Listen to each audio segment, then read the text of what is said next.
बच्चा 15 का आता है, मैं तो 20 रुपये का बेच रहा हूँ। दिन में नहीं बेचता, मैं आज 5 अंडे लेके आया हूँ, वो भी नहीं बिक रहे, इसलिए 5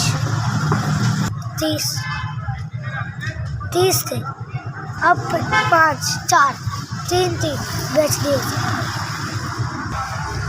मोमन अली अंडा बेच रहे, अब भी अंडे बेच रहे। हमारे घर किराए पे हम गरीब आदमी इसलिए अंडे बेच रहे हैं।